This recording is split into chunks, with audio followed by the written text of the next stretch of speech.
Honourable Speaker, I present the budget for 24-25. Introduction. The people of India have reposed their faith in the government led by Honourable Prime Minister Shri Narendra Modi and re-elected it for a historic third term under his leadership.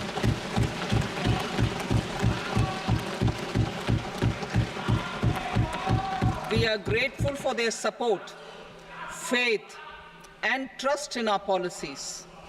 We are determined to ensure that all Indians, regardless of religion, caste, gender, and age, make substantial progress in realizing their life goals and aspirations. Global context. The global economy, while performing better than expected, is still in the grip of policy uncertainties. Elevated asset prices, political uncertainties, and shipping disruptions continue to pose significant downside risks for growth and upside risks to inflation. In this context, India's economic growth continues to be the shining exception and will remain so in the years ahead.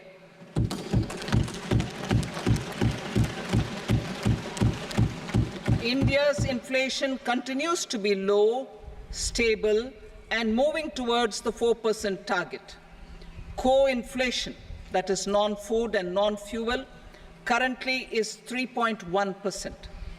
Steps are being taken to ensure supplies of perishable goods reach markets adequately. Interim budget. As mentioned in the interim budget, we need to focus on 4 major castes, namely the Garib, Mahilaye, Yuva, and Annadata, the poor, women, youth, and the farmer.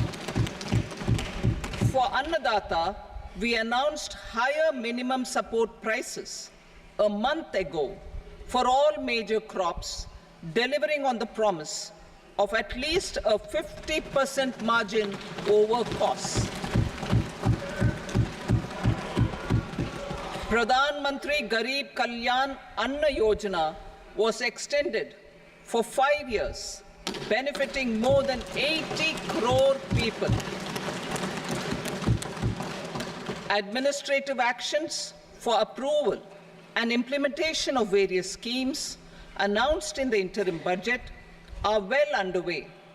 The required allocations have been made. Budget theme.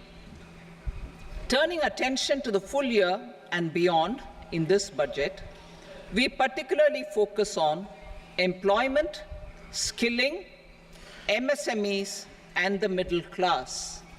I am happy to announce the Prime Minister's package of 5 schemes and initiatives to facilitate employment, skilling, and other opportunities for 4.1 crore youth over a 5-year period, with a central outlay of 2 lakh crore rupees. I will speak about them shortly, while more details may be seen in the annexure.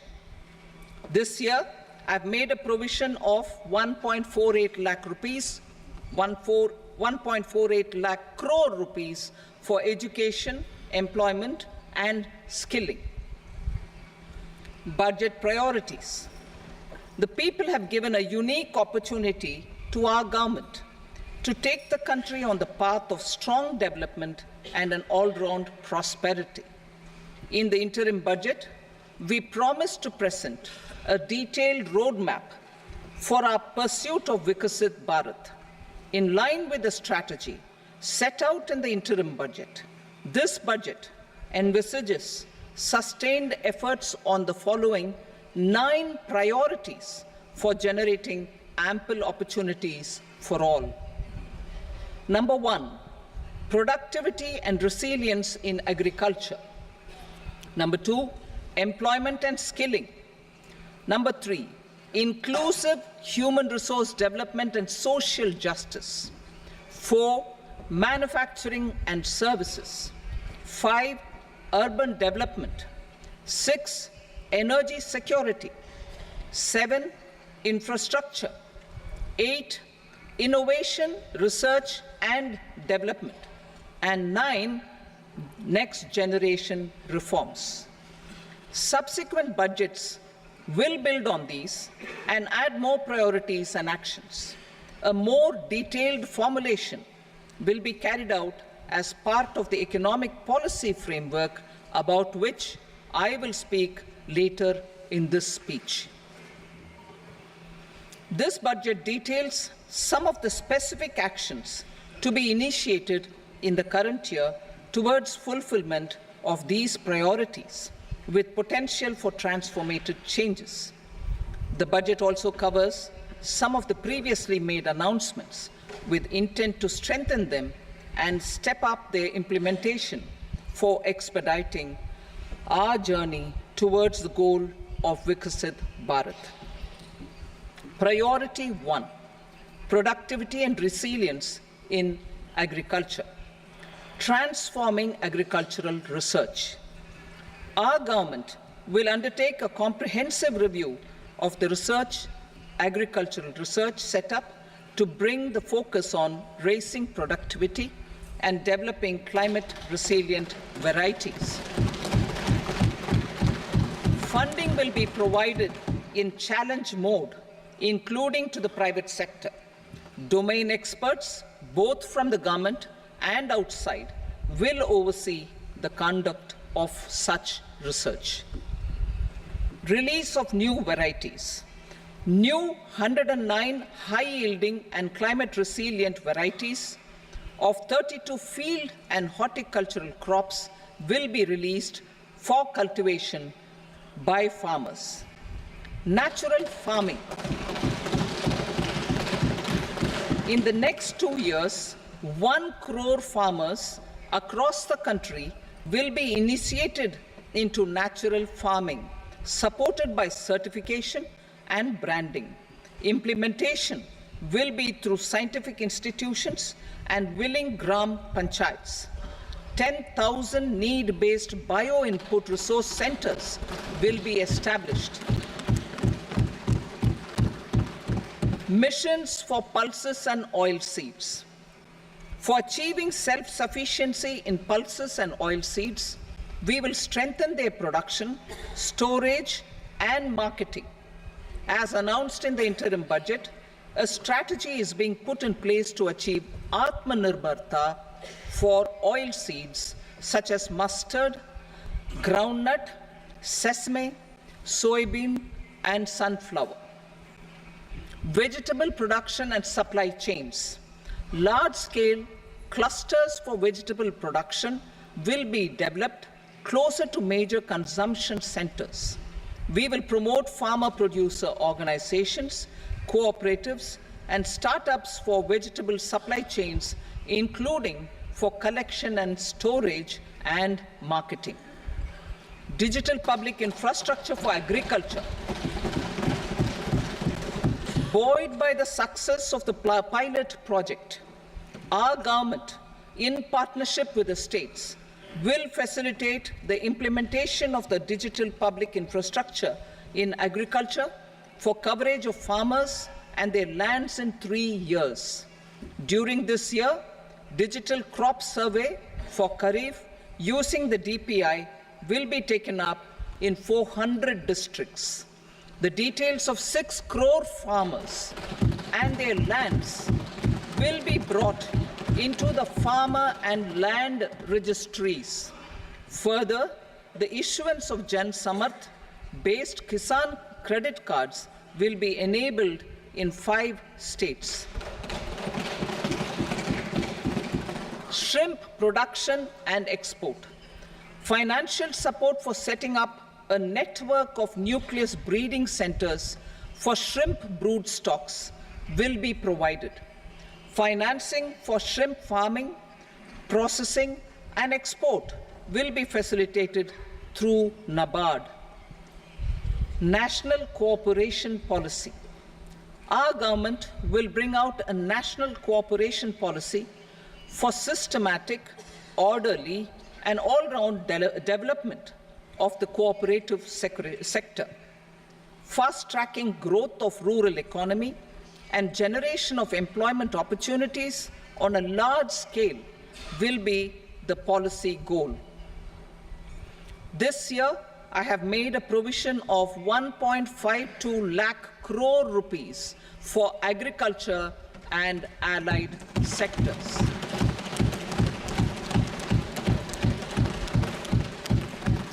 Priority 2, employment and skilling.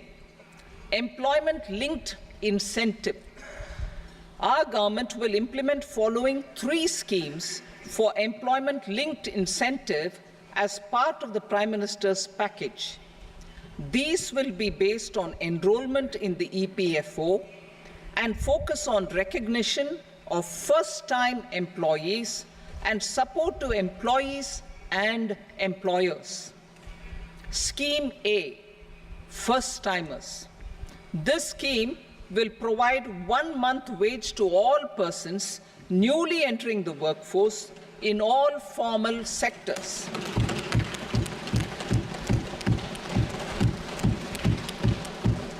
Direct benefit transfer of 1 month's salary in 3 installments to first-time employees as registered in the EPFO will be up to 15,000 rupees. The eligibility limit will be a salary of 1 lakh per month. The scheme is expected to benefit 210 lakh youths.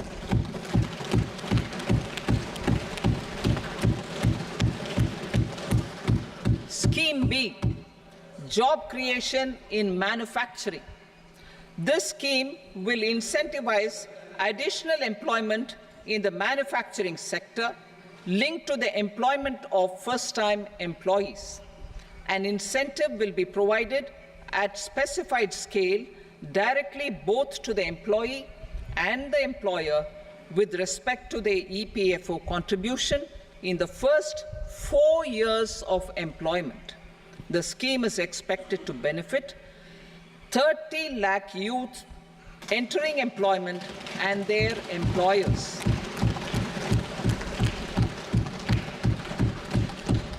Scheme C, support to employers. This employer-focused scheme will cover additional employment in all sectors.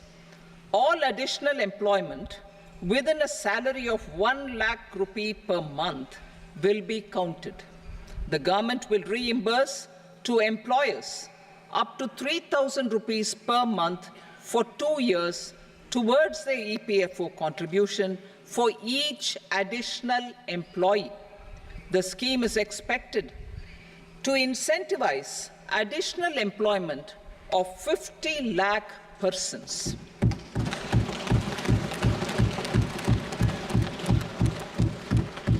Participation of women in the workforce.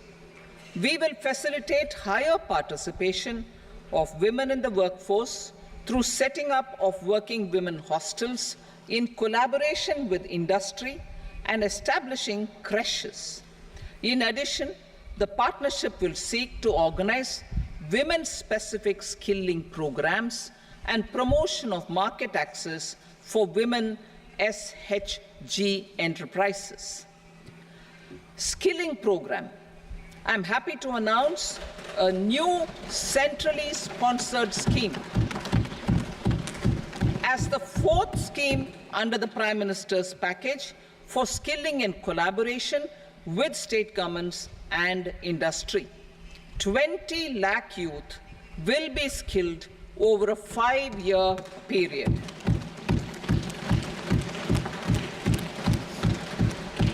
(1,000 industrial training institutes will be upgraded in hub and spoke arrangements with outcome orientation. Course content and design will be aligned to the skill needs of industry, and new courses will be introduced for emerging needs. Skilling loans. The model skill loan scheme will be revised to facilitate loans up to 7.5 lakh rupees with a guarantee from a government-promoted fund. This measure is expected to help 25,000 students every year.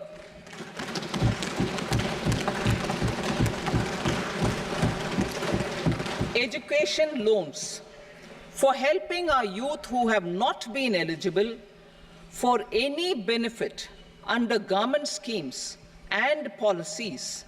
I am happy to announce a financial support for loans up to 10 lakh rupees for higher education in domestic institutions.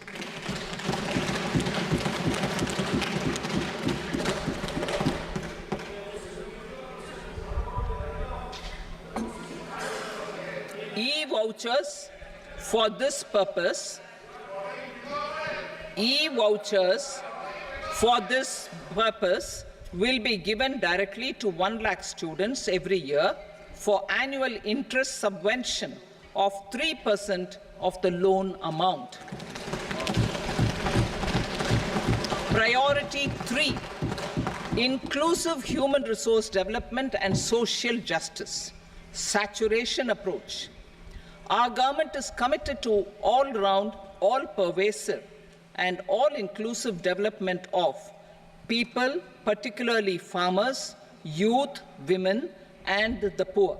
For achieving social justice comprehensively, the saturation approach of covering all eligible people through various programs, including those for education and health, will be adopted to empower them by improving their capabilities. Implementation of schemes meant for supporting economic activities by craftsmen, artisans, self-help groups, scheduled caste, scheduled tribe, and women entrepreneurs and street vendors such as the PM Vishwakarma, PM Swanidhi, National Livelihood Missions, and Stand Up India will be stepped up. Purvodaya. The states in the eastern part of the country are rich in endowments and have strong cultural traditions. We will formulate a plan, Purvodaya, for the all-round development of the eastern region of the country, covering Bihar, Jharkhand, West Bengal, Odisha, and Andhra Pradesh.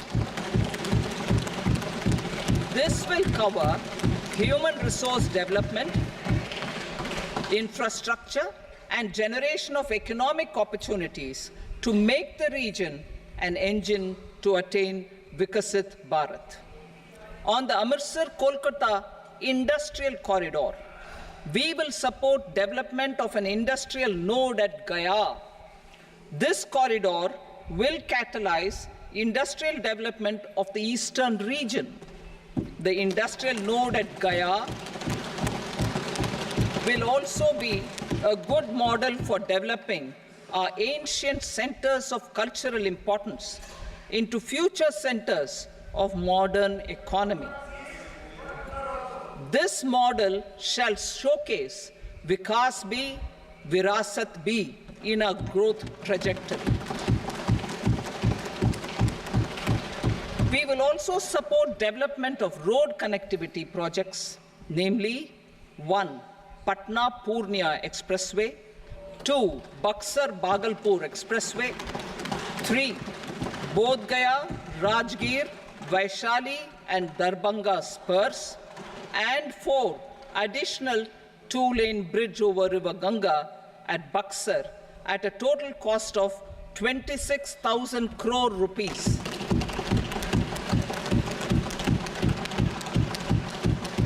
Power projects, including setting up of a new 2,400 megawatt power plant at Peer Painti, will be taken up at a cost of 21,400 crore rupees.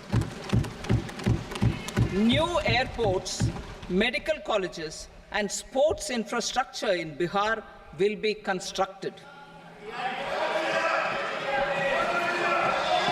An additional allocation to support capital investments will be provided.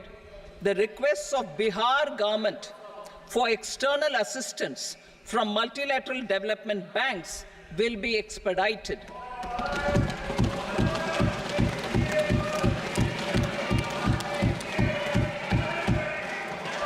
Andhra Pradesh Reorganization Act.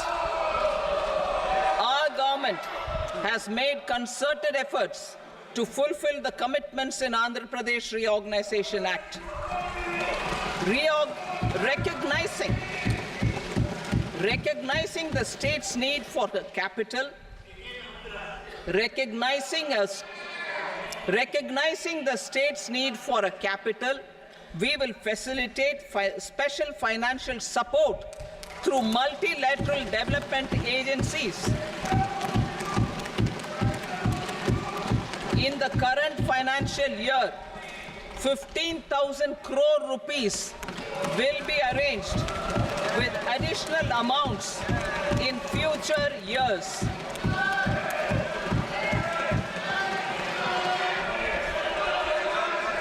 Our government is fully committed to financing and early completion of the Polavaram irrigation project, which is the lifeline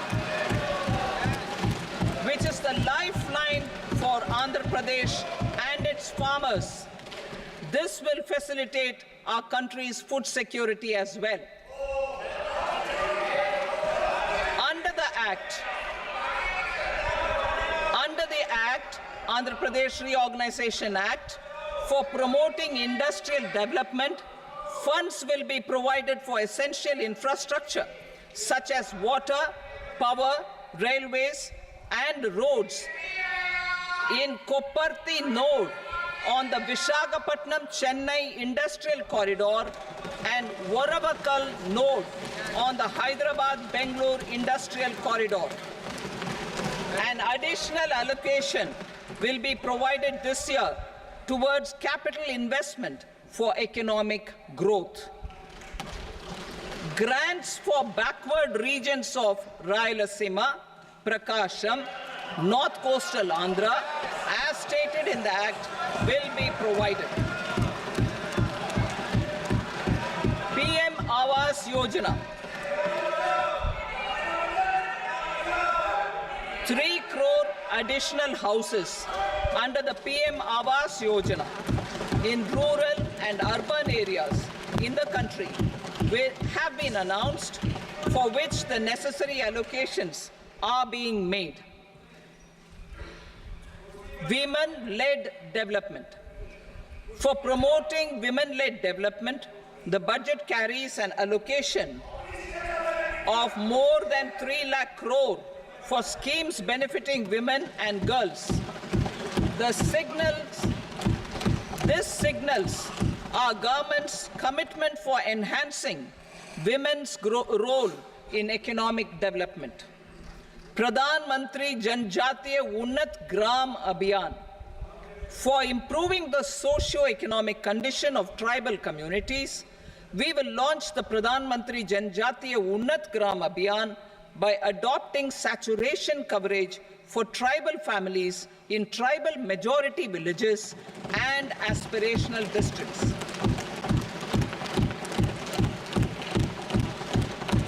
This will cover 63,000 villages, benefiting 5 crore tribal people. Bank branches in northeastern region. More than 100 branches of India Post Payment Bank will be set up in the northeast region to expand the banking services. This year, I have made a provision of 2.66 lakh crore rupees for rural development, including rural infrastructure. Priority 4, manufacturing and services, support for promotion of MSMEs. This budget provides special attention to MSMEs and manufacturing, particularly labor-intensive manufacturing. We have formulated a package covering financing, regulatory changes, and technology support for MSMEs to help them grow and also compete globally, as mentioned in the interim budget. I am happy to announce the following specific measures. Credit guarantee scheme for MSMEs in the manufacturing sector.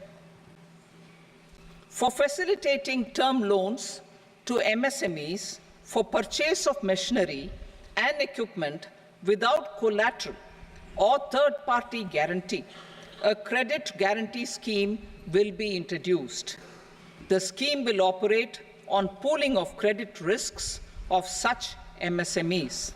A separately constituted self-financing guarantee fund will provide to each applicant guarantee cover up to 100 crore rupees, while the loan amount may be larger. The borrower will have to provide an upfront guarantee fee and an annual guarantee fee on the reducing loan balance. New assessment model for MSME credit. Public sector banks will build their own in-house capability to assess MSMEs for credit instead of relying on external assessment. They will also take a lead in developing or getting developed a new credit assessment model based on the scoring of digital footprints of the MSMEs in the economy. This is expected to be a significant improvement over the traditional assessment of credit eligibility based only on asset or turnover criteria. That will also cover MSMEs without a formal accounting system. Credit support to MSMEs during stress period. I'm happy to announce a new mechanism for facilitating continuation of bank credit to MSMEs during their stress period while being in special mention account, SMA stage, for reasons beyond their control. MSMEs need credit to continue their business and to avoid getting into the NPA stage. Credit availability will be supported through a guarantee from a government-promoted fund. Mudra loans. The limit of Mudra loans will be enhanced to 20 lakh from the current 10 lakh for those entrepreneurs who have availed and successfully repaid previous loans under the Tarun category. Enhanced scope for mandatory onboarding in trades. For facilitating MSMEs to unlock their working capital by converting their trade receivables into cash, I propose to reduce the turnover threshold of buyers for mandatory onboarding on the trades platform from rupees 500 crore to 250 crore rupees.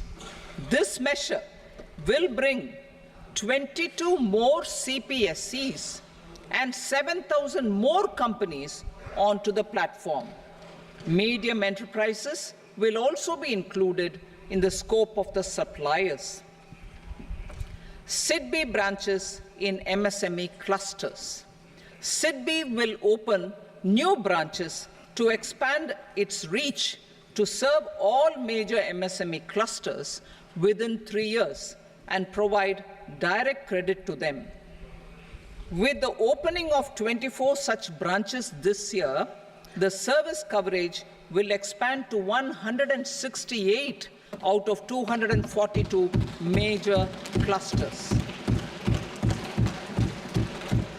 MSME units for food irradiation, quality and safety testing. Financial support for setting up of 50 multi-product food irradiation units in the MSME sector will be provided. Setting up of 100 food quality and safety testing labs with NABL accreditation will be facilitated. E-commerce export hubs to enable MSMEs and traditional artisans to sell their products in international markets. E-commerce export hubs will be set up in public-private partnership mode. These hubs, under a seamless regulatory and logistic framework, will facilitate trade and export-related services under one roof. Measures for promotion of manufacturing and services. Internship in top companies. As the fifth scheme under Prime Minister's package, our government will launch a comprehensive scheme for providing internship opportunities in 500 top companies to 1 crore youth in 5 years. They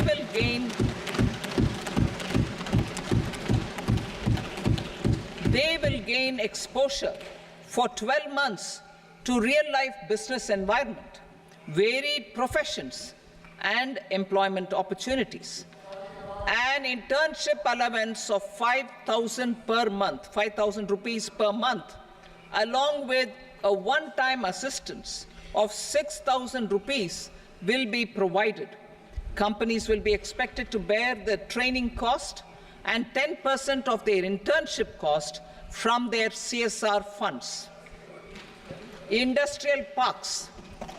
Our government will facilitate development of investment-ready, plug-and-play industrial parks with complete infrastructure in or near 100 cities in partnership with the states and private sector by better using town planning schemes. 12 industrial parks under the National Industrial Corridor Development Program also will be sanctioned.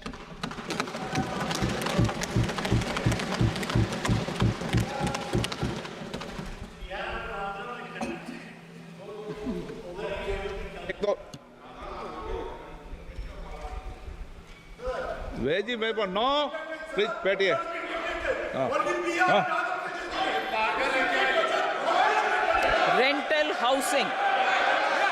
Rental housing with dormitory type accommodation for industrial workers will be, just 1 minute.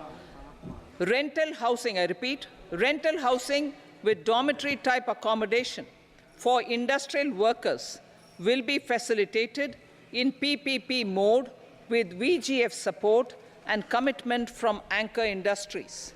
Shipping industry, ownership, leasing, and flagging reforms will be implemented to improve the share of Indian shipping industry and generate more employment.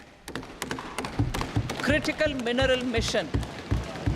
We will set up a critical mineral mission for domestic production, recycling of critical minerals, and overseas acquisition of critical mineral assets. Its mandate will include technology development, skilled workforce, extended producer responsibility framework, and a suitable financing mechanism. Offshore mining of minerals. Our government will launch the auction of the first tranche of offshore blocks for mining, building on the exploration already carried out. Digital public infrastructure applications. Turning to the services sector, I propose development of DPI applications at population scale for productivity gains, business opportunities, and innovation by the private sector. These are planned in the areas of credit, e-commerce, education, health, law and justice, logistics, MSME service delivery, and urban governance. Integrated technology platform for IBC ecosystem. An integrated technology platform will be set up for improving the outcomes under the Insolvency Bankruptcy Code for achieving consistency, transparency, timely processing, and better oversight for all stakeholders. Voluntary closure of LLPs. The services of the Center for Processing Accelerated Corporate Exit, CPACE, will be extended for voluntary closure of LLPs to reduce the closure times. National Company Law Tribunals. The IBC has resolved more than 1,000 companies, resulting in direct recovery of 3.3 lakh crore to creditors. 3.3 lakh crore rupees to creditors.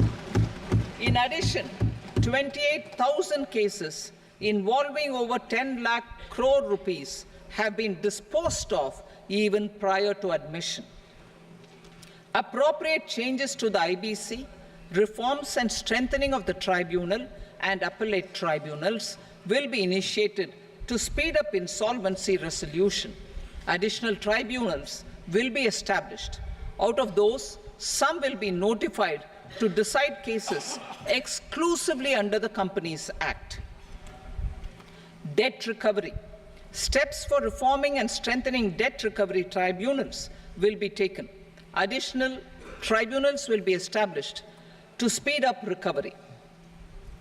Priority 5, urban development. Cities as growth hubs. Working with states, our government will facilitate development of cities as growth hubs. This will be achieved through economic and transit planning and orderly development of peri-urban areas utilizing town planning schemes. Creative redevelopment of cities. For creative brownfield redevelopment of existing cities with a transformative impact, our government will formulate a framework for enabling policies, market-based mechanisms, and regulation. Transit-oriented development. Transit-oriented development plans for 14 large cities with a population above 30 lakh will be formulated, along with an implementation and financing strategy. Urban housing. Under the PM Awas Yojana, Urban 2.0, housing needs of 1 crore urban poor and middle-class families will be addressed with an investment of 10 lakh crore rupees. This will include the central assistance of 2.2 lakh crore rupees in the next 5 years. A provision of interest subsidy to facilitate loans at affordable rates is also envisaged. In addition, enabling policies and regulations for efficient and transparent rental housing markets with enhanced availability will also be put in place. Water supply and sanitation. In partnership with state governments and multilateral development banks, we will promote water supply, sewage treatments, and solid waste management projects and services for 100 large cities through bankable projects. These projects will also envisage use of treated water for irrigation and filling up of tanks in nearby areas. Street markets. Building on the success of PM Swanidhi scheme in transforming the lives of street vendors, our government envisions a scheme to support each year over the next 5 years the development of 100 weekly hearts or street food hubs in select cities. Stamp duty. We will encourage states which continue to charge high stamp duty to moderate the rates for all and also consider further lowering duties for properties purchased by women.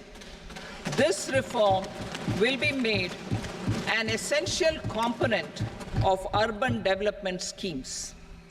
Priority 6, energy security, energy transition. In the interim budget, I had announced our strategy to sustain high and more resource-efficient economic growth, along with the energy security in terms of availability, accessibility, and affordability.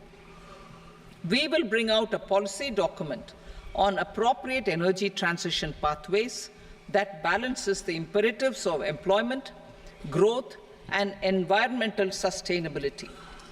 PM Surya Ghar Muft Bijli Yojana. PM Surya Ghar Muft Bijli Yojana. In line with the announcement in the interim budget, In line with the announcement in the interim budget, PM Surya Ghar Muft Bijli Yojana has been launched to install rooftop solar plants to enable 1 crore households obtain free electricity up to 300 units every month. The scheme has generated remarkable response with more than 1.28 crore registrations and 14 lakh applications, and we will further encourage it. Pumped storage policy. A policy for promoting pumped storage projects will be brought out for electricity storage and facilitating smooth integration of the growing share of renewable energy with its variable and intermittent nature in the overall energy mix. Research and development of small and modular nuclear reactors. Nuclear energy is expected to form a very significant part of the energy mix for Vikasit Bharat. Towards that pursuit, our government will partner with the private sector for 1. Setting up Bharat Small Reactors, 2. Research and development of Bharat Small Modular Reactor, and 3. Research and development of newer technologies for nuclear energy. The R&D funding announced in the interim budget will be made available for this sector also. Advanced ultra supercritical thermal power plants.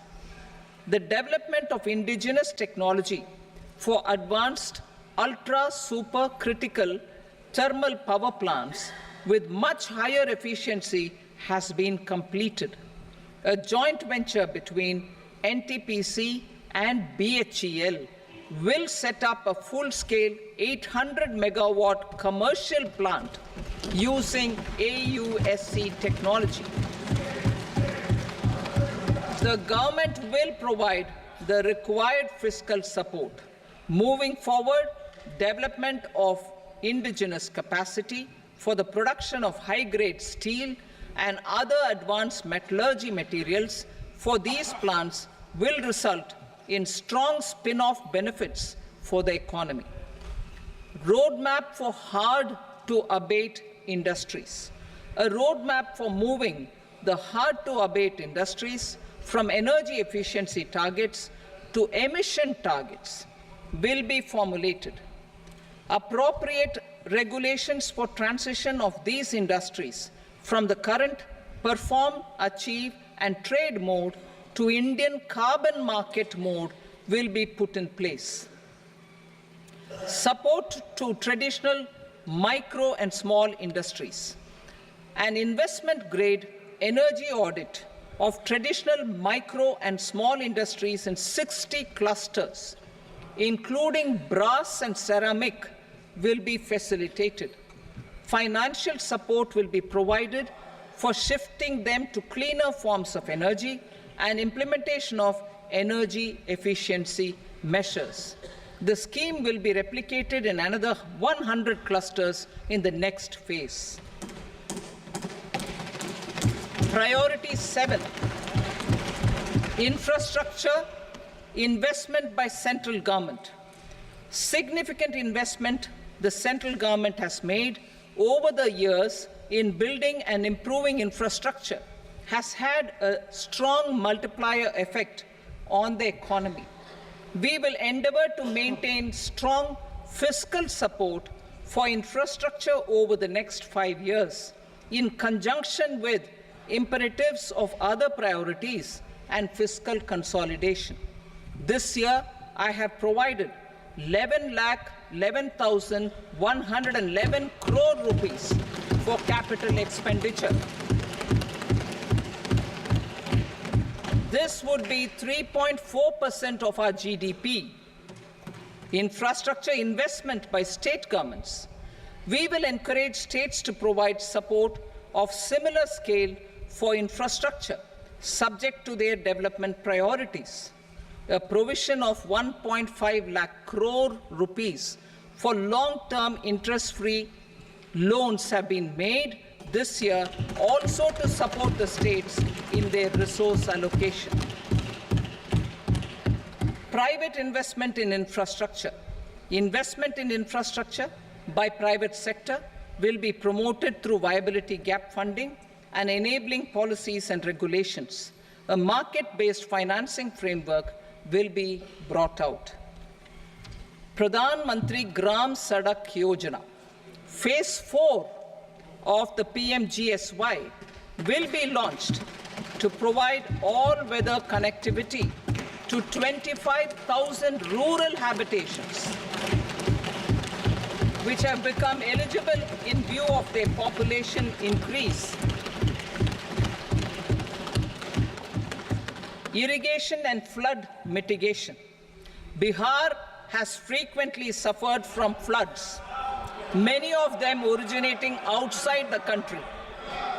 Plans to build flood control structures in Nepal are yet to progress.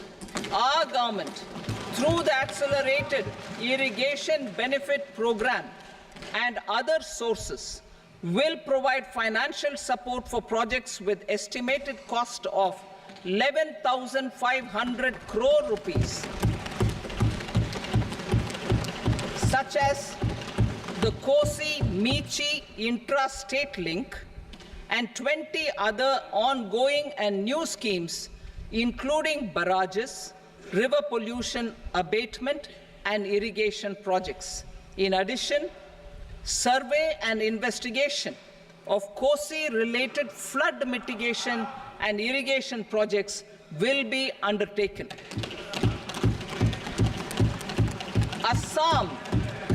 Assam grapples with floods every year by the Brahmaputra River and its tributaries originating outside India. We will provide assistance to Assam for flood management and related projects.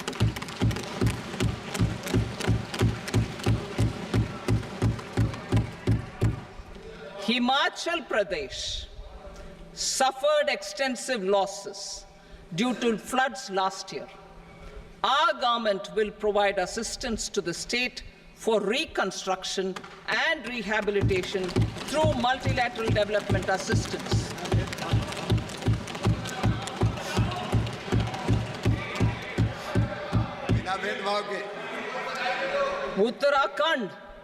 Uttarakhand too suffered losses due to cloudbursts and massive landslides.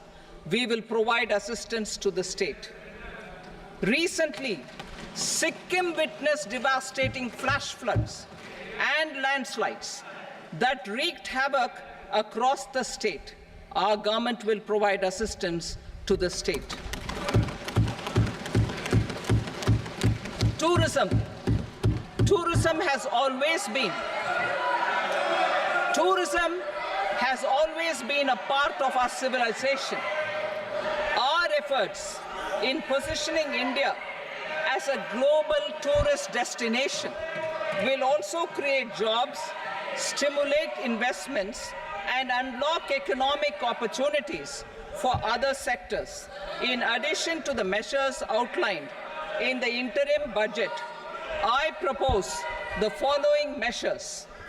Vishnupad Temple at Gaya and Mahabodhi Temple at Bodh Gaya in Bihar are of immense spiritual significance.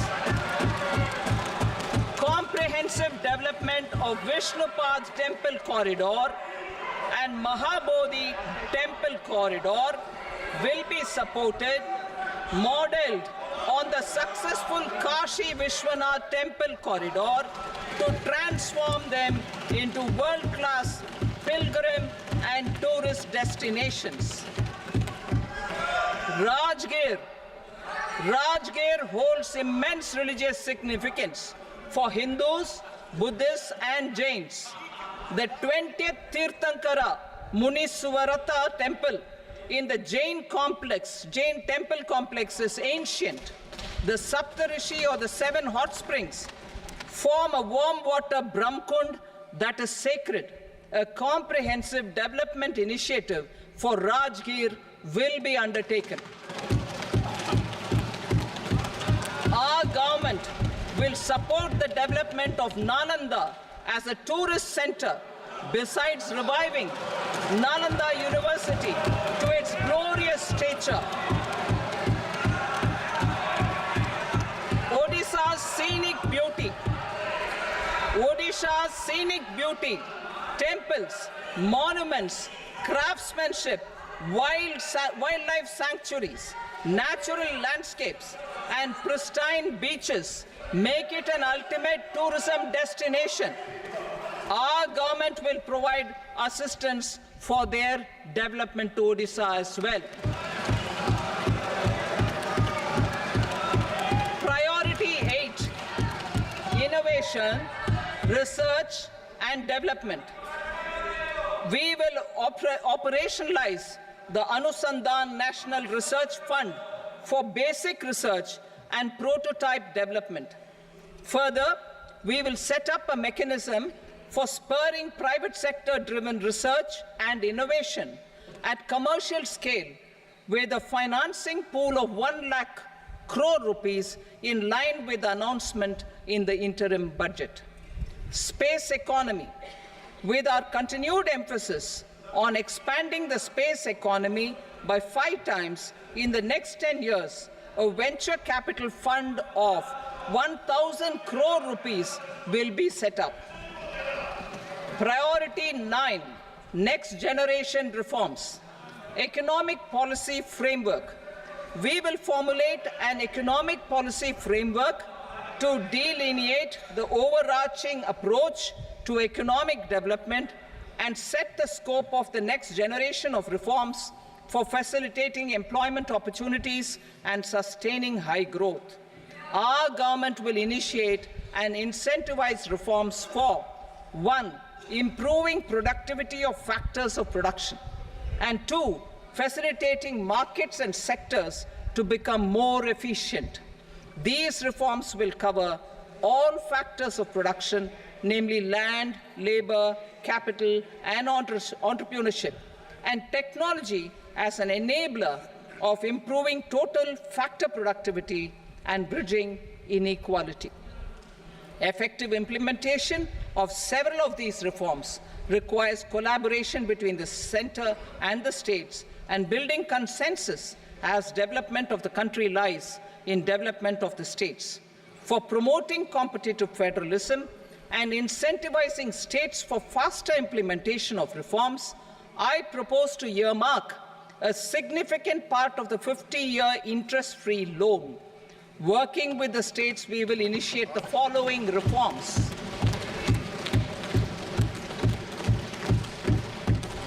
Land-related reforms and actions, both in the rural and urban areas, will cover land administration, will cover 1. Land administration, planning and management, and 2. Urban planning usage and building bylaws. These will be incentivized for completion within the next 3 years through appropriate fiscal support. Rural land-related actions. Rural land-related actions will include 1. Assignment of unique land parcel identification number, UL PIN, or Bhu Aadhaar for all lands. 2. Digitization of cadastral maps. 3. Survey of subdivisions, survey of map subdivisions as per current ownership. 4. Establishment of land registry. And 5. Linking to the farmers registry. These actions will also facilitate credit flow and other agricultural services. Urban land-related actions. Land records in urban areas will be digitized with GIS mapping.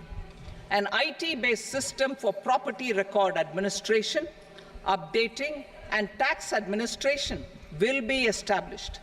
These will also facilitate improving the financial position of urban local bodies. Labor-related reforms. Services to labor. Our government will facilitate the provision of a wide array of services to labor, including those for employment and skilling. A comprehensive integration of e-Shram portal with other portals will facilitate such one-stop solution. Open architecture databases for the rapidly changing labor market, skill requirements, and available job roles, and a mechanism to connect job aspirants with potential employers and skill providers will be covered in these services. Shram Suvidha and Samadhan portal. Shram Suvidha and Samadhan portal will be revamped to enhance ease of compliance for industry and trade. Capital and entrepreneurship related reforms, financial sector vision and strategy. For meeting financing needs of the economy, our government will bring out a financial sector vision and strategy document to prepare the sector in terms of size, capacity, and skills. This will set the agenda for the next 5 years and guide the work of the government, regulators, financial institutions, and market participants. Taxonomy for climate finance. We will develop taxonomy for climate finance for enhancing the availability of capital for climate adaptation and mitigation. This will support achievement of the country's climate commitments and green transition. Variable capital company structure. We will seek the required legislative approval for providing an efficient and flexible mode for financing leasing of aircrafts and ships and pooled funds of private equity through a variable company structure. Foreign direct investments and overseas investment. The rules and regulations for foreign direct investment and overseas investments will be simplified to 1. Facilitate foreign direct investments, 2. Nudge prioritization, and 3. Promote opportunities for using Indian rupee as a currency for overseas investment. NPS Vatsalya. NPS Vatsalya, a plan for contribution by parents and guardians for minors, will be started. On attaining the age of majority, the plan can be converted seamlessly into a normal NPS account. Use of technology. We have successfully used technology for improving productivity and bridging inequality in our economy during the past 10 years. Public investment in digital infrastructure and innovations by the private sector have helped in improving access of all citizens, particularly the common people, to market resources, education, health and services. We will step up adoption of technology towards digitalization of the economy. Ease of doing business. For enhancing ease of doing business, we are already working on the Jan Vishwas Bill 2.0. Further, states will be incentivized for implementation of the business reforms, action plans, and digitalization. Data and statistics. For improving data governance, collection, processing and management of data and statistics, different sectoral databases, including those established under the Digital India Mission, will be utilized with active use of technology tools. New pension scheme. The committee to review the NPS has made considerable progress in its work. I am happy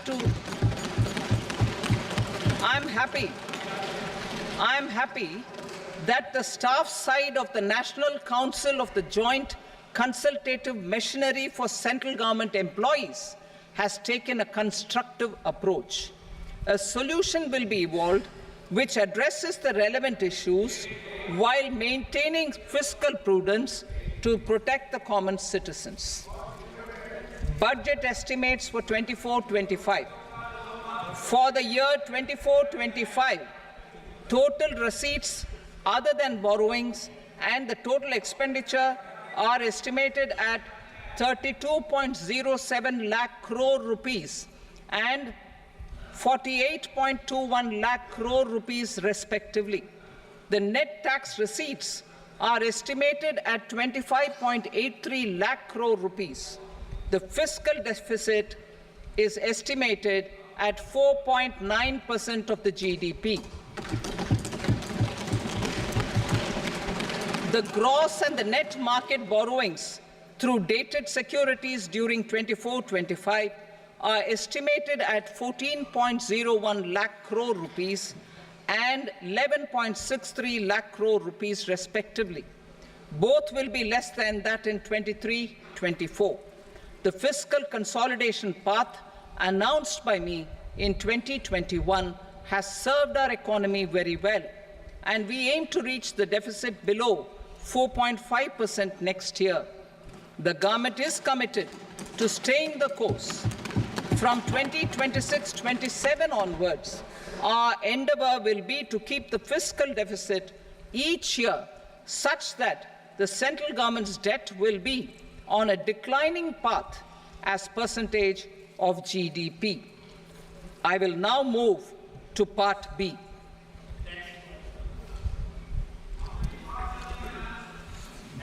Indirect taxes. Sir, I start with GST. It has decreased tax incidence on the common man, reduced compliance burden and logistics cost for trade and industry, and enhanced revenues of the central and the state governments. It is a success of vast proportions. To multiply the benefits of GST, we will strive to further simplify and rationalize the tax structure and endeavour to expand it to the remaining sectors. My proposals for customs duties intend to support domestic manufacturing, deepen local value addition, promote export competitiveness, and simplify taxation while keeping the interest of the general public and consumers surmount. In Budget 22-23, we reduced the number of customs duty rates. I propose to undertake a comprehensive review of the rate structure over the next 6 months to rationalize and simplify it for ease of trade, removal of duty inversion, and reduction of disputes. I shall now take up sector-specific customs duty proposals. Medicine and medical equipments. To provide relief to cancer patients, I propose to fully exempt 3 more medicines from customs duties.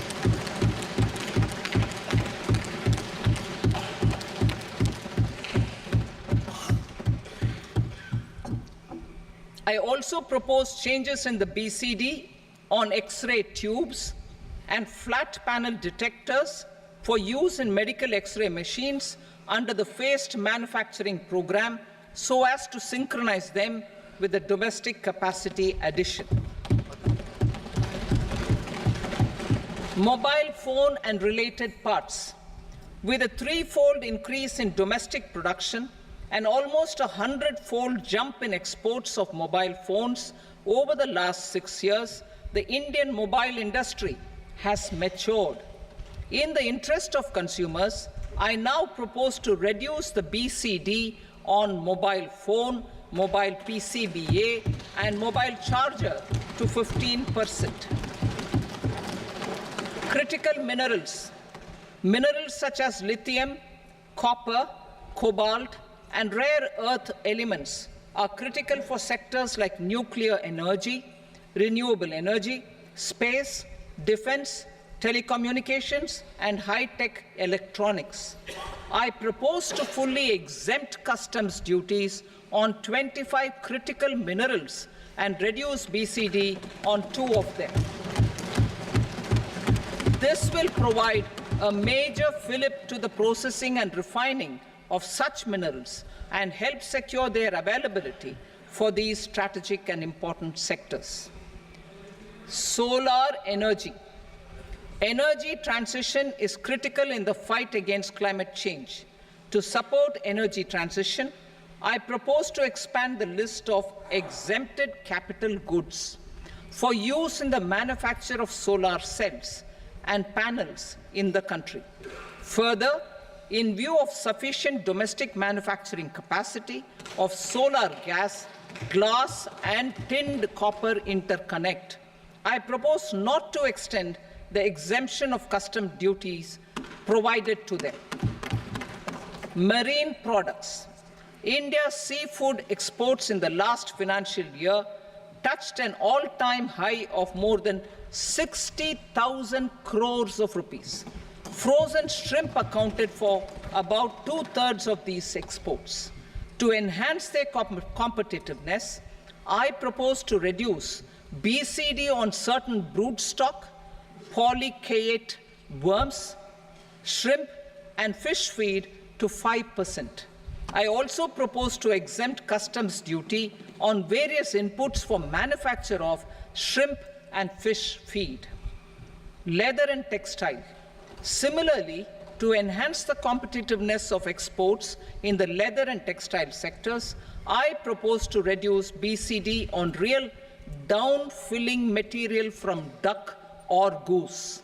I am also making additions to the list of exempted goods for manufacture of leather and textile garments, footwear, and other leather articles for export. To rectify inversion in duty, I propose to reduce BCD subject to conditions on methylene diphenyl diisocyanate (MDI) for manufacture of spandex yarn from 7.5 to 5%. Furthermore, the export duty structure on raw hides, skin, and leather is proposed to be simplified and rationalized. Precious metals. To enhance domestic value addition in gold and precious metal jewelry in the country, I propose to reduce customs duties on gold and silver to 6% and that of platinum to 6.4%. Other metals. Steel and copper are important raw materials. To reduce their cost of production, I propose to remove the BCD on ferronickel and blister copper.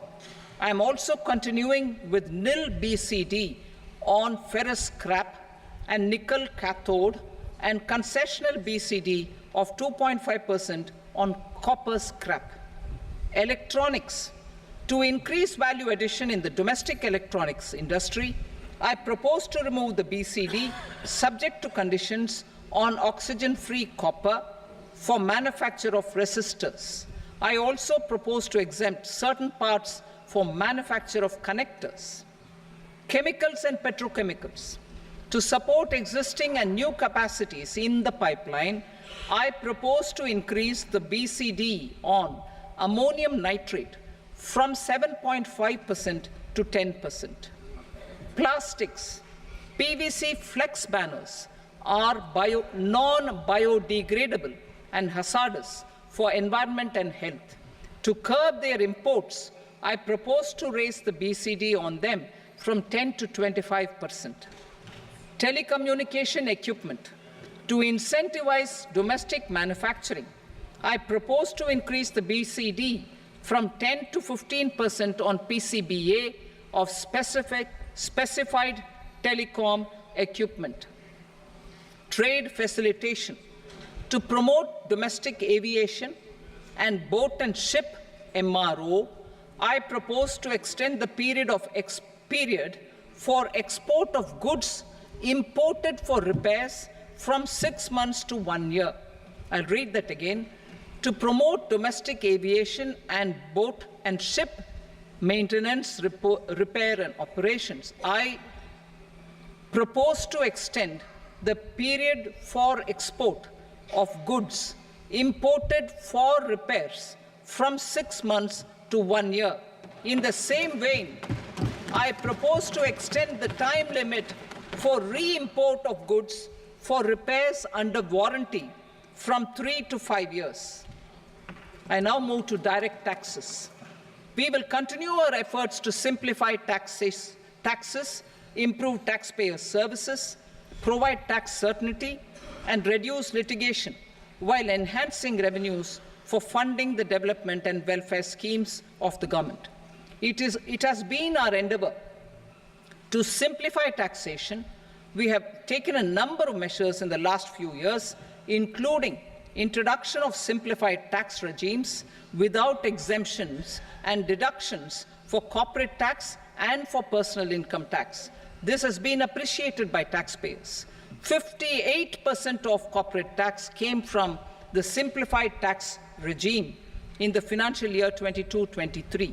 Similarly, as per data available till now, for the last fiscal, more than 2/3 have availed the new personal income tax regime.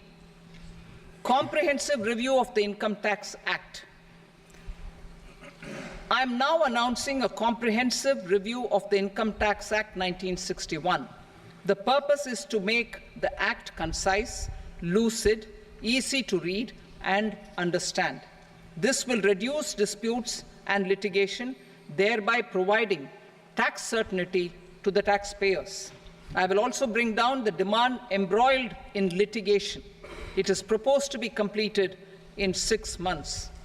A beginning is being made in the Finance Bill by simplifying the tax regime for charities, tedious rate structures, provisions of reassessment and such provisions, and capital gains taxation. Simplification for charities and tedious. Two tax exemption regimes. The two tax exemption regimes for charities are proposed to be merged into one. The 5% tedious rate on many payments is being merged into the 2% tedious rate, and the 20% tedious rate on repurchase of units by mutual funds or UTI is being withdrawn. Tedious rate on e-commerce operators is proposed to be reduced from 1 to 0.1%. Moreover, credit of TCS is proposed to be given in the TDS to be deducted on salary. Further, I propose to decriminalize delay for payment of TDS up to the due date of filing statement for the same. I also plan to provide a standard operating procedure for TDS defaults and simplify and rationalize the compounding guidelines for such defaults. Simplification of reassessment. I propose to thoroughly simplify the provisions for reopening and reassessment. An assessment hereinafter can be reopened beyond 3 years from the end of the assessment year only if the escaped income is 50 lakh rupees or more, up to a maximum period of 5 years from the end of the assessment year. Even in such cases, a time limit of 6 years before the year of the search, as against the existing time limit of 10 years, is being proposed. This will reduce tax uncertainty and disputes. Simplification and rationalization of capital gains. Capital gains taxation is also proposed to be hugely simplified. Short-term gains on certain financial assets shall henceforth attract a tax rate of 20%, while that on all other financial assets and all non-financial assets shall continue to attract the applicable tax rate. Long-term gains on all financial and non-financial assets, on the other hand, will attract a tax rate of 12.5%. For the benefit of the lower and the middle income classes, I propose to increase the limit of exemption of capital gains on certain financial assets to 1.25 lakh rupees per year. Listed financial assets held for more than a year will be classified as long-term, while unlisted financial assets and all non-financial assets will have to be held for at least 2 years to be classified as long-term. unlisted bonds and debentures, debt mutual funds, and market-linked debentures, irrespective of holding period, however, will attract tax on capital gains at applicable rates. Taxpayer services. All the major taxpayer services under GST and most services under customs and income tax have been digitalized. All remaining services of customs and income tax, including rectification and order giving effect to appellate orders, shall be digitalized and made paperless over the next 2 years. Litigation and appeals. While our concerted efforts to reduce pendency of appeals at various appellate fora are beginning to show good results, it will continue to engage our highest attention. To dispose of the backlog of first appeals, I plan to deploy more officers to hear and decide such appeals, especially those with large tax effect. For resolution of certain income tax disputes pending in appeal, I am also proposing Vivad Se Vishwas Scheme 2024. Further, I propose to increase monetary limits for filing appeals related to direct taxes, excise, and service tax in the tax tribunals, high courts, and Supreme Court to 60 lakh rupees, 2 crore rupees, and 5 crore respectively, with a view to reduce litigation and provide certainty in international taxation. We will expand the scope of safe harbor rules and make them more attractive. We will also streamline the transfer pricing assessment procedure. Employment and investment. I have a few proposals to promote investment and foster employment. First of all, to bolster the Indian startup ecosystem, boost the entrepreneurial spirit, and to support innovation, I propose to abolish the so-called angel tax for all classes of investors. Second, there is tremendous potential for cruise tourism in India. To give a fillip to this employment-generating industry, I am proposing a simpler tax regime for foreign shipping companies operating domestic cruises in the country. Third, India is a world leader in the diamond cutting and polishing industry, which employs a large number of skilled workers. To further promote the development of this sector, we would provide for safe harbor rates for foreign mining companies selling raw diamonds in the country. Fourth, to attract foreign capital for our development needs, I propose to reduce the corporate tax rate on foreign companies from 40% to 35%. Deepening the tax base. I have a couple of proposals for deepening the tax base. First, security transaction tax on futures and options of securities is proposed to be increased to 0.02% and 0.1% respectively. Second, for reasons of equity, I propose to tax income received on buyback of shares in the hands of recipients.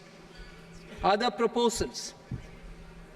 To improve social security benefits, deduction of expenditure by employers towards NPS is proposed to be increased from 10 to 14% of the employee's salary.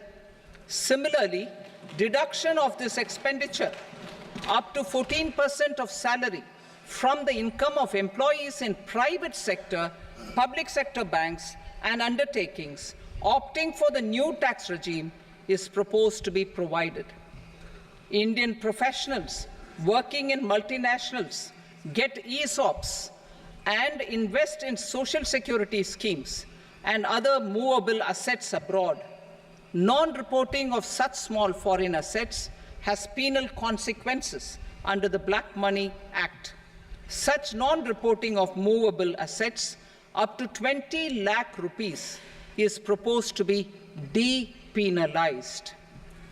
Other major proposals in the finance bill relate to withdrawal of equalization levy of 2%, expansion of tax benefits to certain funds and entities in IFSCs, and immunity from penalty and prosecution to Benamidar on full and true disclosure so as to improve conviction under the Benami Transaction Prohibition Act 1988. Personal income tax. Coming to personal income tax rates, I have two announcements to make for those opting for the new tax regime. First, the standard deduction for salaried employees is proposed to be increased from 50,000 to 75,000 rupees.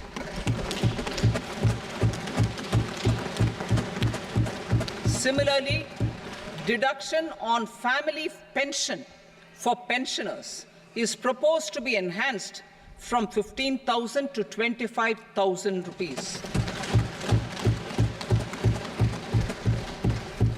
This will provide relief to about 4 crore salaried individuals and pensioners.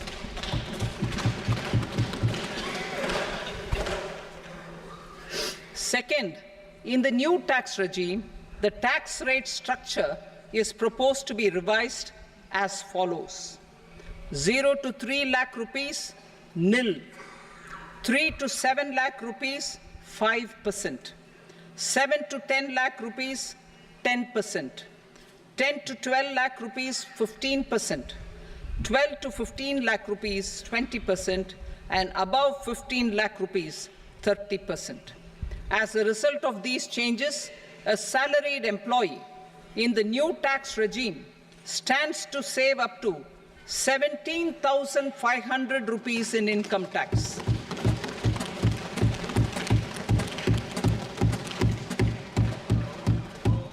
Apart from these, I am also making some other changes as given in the annexure.